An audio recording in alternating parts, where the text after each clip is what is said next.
Oi, meu nome é Valentine, eu sou da Fundação Escola Técnica Liberato Salzano Vieira da Cunha, de Novo Hamburgo, Rio Grande do Sul, Brasil. E eu realizei um projeto intitulado como Produção de piso tátil a partir da desvulcanização ultrassônica de borracha proveniente de pneus inservíveis. Estima-se que mais ou menos 100 milhões de pneus são descartados de maneira inadequada e em locais inadequados, e quando descartados de maneira inadequada, acabam gerando graves danos ambientais, como o assoreamento de rios, a proliferação de insetos peçonhentos e a liberação de gases poluentes. Os pneus não podem ser reciclados de forma fácil, pois eles possuem sua constituição uma rede de ligações cruzadas, ou seja, são termofixos, o que impede esse material de ser remoldado por simples aquecimento, sem que ele perca suas propriedades iniciais. Dentre os processos sugeridos pela resolução CONAMA, o que se aproxima mais de reciclagem seria a desvulcanização. A desvulcanização consiste na quebra das ligações cruzadas, fazendo com que o teu material possa participar de forma ativa em novas reações de vulcanização.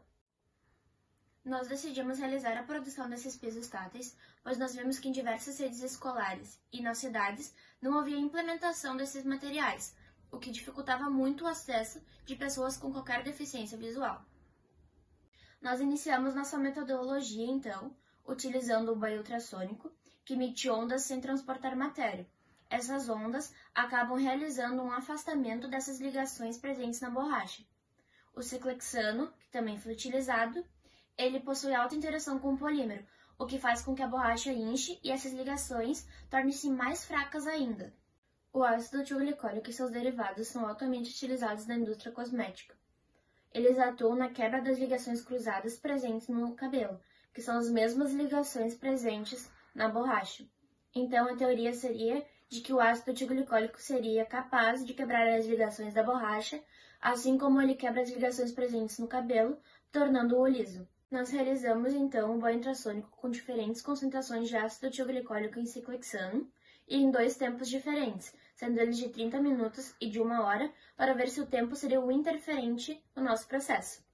Após realizar a questão do tempo, nós testamos mais algumas concentrações de ácido tioglicólico em ciclohexano, sendo elas de 10, 20, 30 e 40%. Nós realizamos então a norma STMD 6814, que consiste na extração em Soxhlet durante 16 horas, a imersão em tolueno após 72 horas. A diferença de massa e volume da nossa amostra nos permitem fazer o cálculo de acordo com a equação de Flory e Renner. Essa equação nos determina o grau de desvulcanização do nosso processo. Após realizarmos a curva reométrica, nós confeccionamos corpos de prova para fazer os testes físico-mecânicos. Os testes físico-mecânicos feitos foram deformação permanente por compressão, densidade, dureza, resistência à abrasão e resistência à tração. Todos esses testes físico-mecânicos foram realizados para a caracterização do nosso material. Como resultados, nós temos o primeiro resultado, e um dos mais importantes, que seria o teste de desvulcanização. Conforme falado anteriormente, nós realizamos em 2 tempos diferentes, de 30 minutos e de 1 hora, para ver se o tempo seria interferente. De acordo com o nosso resultado, o tempo não foi significativo, então nós decidimos continuar com os 30 minutos para ganho de processo. Então, nós temos a questão das diferentes concentrações de ácido tioglicólico em ciclohexano, sendo elas de 10, 20, 30 e 40%, e também a realização de somente com ciclohexano para ver se eles seriam interferentes nessa questão de processo.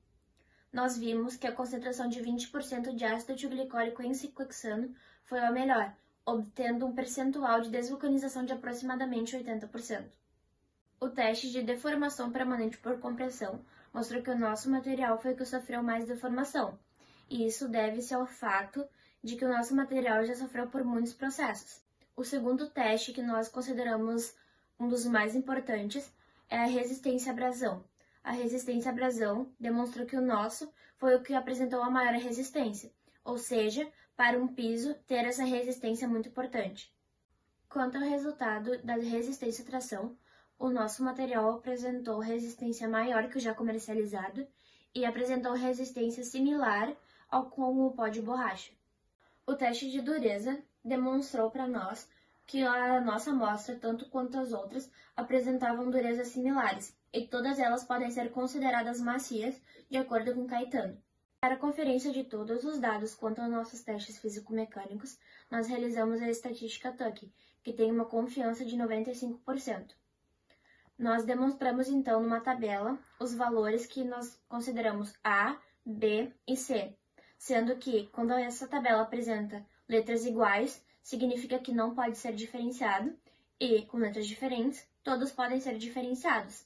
Conforme os nossos testes, as duas composições em que nós utilizamos o pó de borracha antes e pós-tratamento, ou seja, antes e pós-tratamento da desvulcanização, não podem ser diferenciados em diversos casos.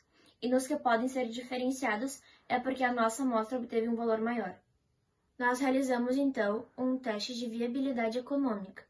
Nós detectamos que os pisos comercializados atualmente têm um preço aproximado de R$ 33,00 por metro quadrado, enquanto o nosso apresenta um preço de R$ 28,00 por metro quadrado, reduzindo assim no custo em torno de 15%.